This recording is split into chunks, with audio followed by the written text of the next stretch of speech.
ఎన్నికల వరకే రాజకీయాలు. ఎన్నికల అనంతరం అందరూ కలిసి సత్తెనపల్లి టౌన్ నియోజకవర్గాన్ని అభివృద్ధిలో కలిసి పనిచేయాలని చెప్పేసి ఎమ్మెల్యే కన్నా లక్ష్మీనారాయణ పిలుపునిచ్చారు. పల్నాడు జిల్లా సత్తెనపల్లిలో జరిగిన కౌన్సిల్ సమావేశంలో ఆయన పాల్గొని మాట్లాడారు. సత్తెనపల్లి పట్టణ అభివృద్ధి విషయంలో మునుపన్నడి లేని విధంగా అభివృద్ధి చేస్తామని, అందుకు ప్రజలు కూడా సహకరించాలని చెప్పేసి ఆయన పిలుపునిచ్చారు.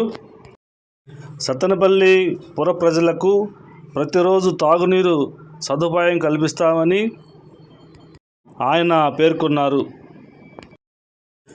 తొలుత ఆయన ఎక్స్ అఫిషియో సభ్యుడిగా ప్రమాణ స్వీకారం చేసి రికార్డులో సంతకం చేశారు.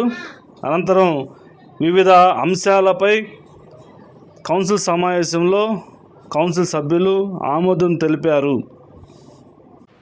ఎన్నికల వరకే మన రాజకీయాలు, ఎన్నికలైన తర్వాత అందరం కలిసి అభివృద్ధి కార్యక్రమాల్లో పాల్గొంచుకున్నామని ఇవాళ దగ్గరగా 48 అంశాల మీద కౌన్సిల్ చర్చించి